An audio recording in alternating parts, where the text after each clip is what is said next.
Chairman ماری پور town Humayun Muhammad Khan اور میونسپل کمشنر محمد جاوید قمر نے آج دوسرے دن بھی محرم الحرام کے حوالے سے مختلف امام بارگاہوں کے دورے کا سلسلہ جاری رکھا، جہاں جا کر انہوں نے منتظمین سے ملاقات کی اور جاری کاموں کو یعنی جو بلدیاتی سہولتیں ان کو فراہم کی جا رہی ہیں اس کے حوالے سے ان کو آگاہ کیا اور ان سے درخواست کی کہ وہ ان کی جو مشاورہ ہے وہ ہمیں دی جائے، یعنی وہ مشاورتی عمل سے بلدیاتی سہولتوں کی فراہمی کو یقینی بنانا چاہتے ہیں۔ اس کی وجہ یہ ہے کہ گزشتہ 2 سالوں سے وہ یہی کام کر رہے ہیں اور ماضی کا بھی ان کا تجربہ یہی رہا ہے کہ جو بھی کام کریں وہ اسٹیک ہولڈر یا جو بھی ہوگا اس سے مشاورت کریں، یعنی کہ امام بارگاہوں کا مسئلہ ہے، محرم الحرام ہے، عزاداری کا مسئلہ ہے، تو وہ تمام کام مشاورت سے کرنا چاہتے ہیں۔ اس موقع پر منتظمین نے ان کی آمد کا شکریہ ادا کیا اور اپنے مسائل سے بھی آگاہ کیا، جس پر ہمایوں محمد خان اور میونسپل کمشنر محمد جاوید قمر نے فوری طور پر افسران کو ہدایتیں جاری کی کہ ان کے ساتھ رابطے میں رہیں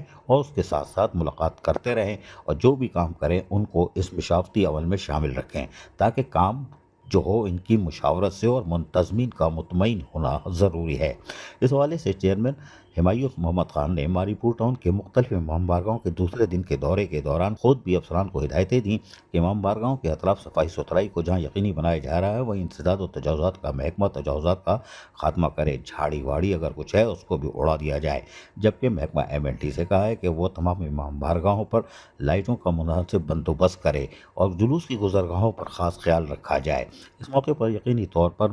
چیئرمین ماری پور ٹاؤن ہمایوں محمد خان اور میونسپل کمشنر محمد جاوید قمر کی کاوشوں کو امام بارگاہوں کے منتظمین نے سراہا۔ عزیز عارف، KBS بلدیاتی نیوز کراچی۔ ایسی ہی خوبصورت ویڈیوز فیوچر میں حاصل کرنے کے لیے ریڈ بٹن پر کلک کر کے اور بیل آئیکن کو پریس کر کے ہم سب کے سبسکرائبر بننا مت بھولیے۔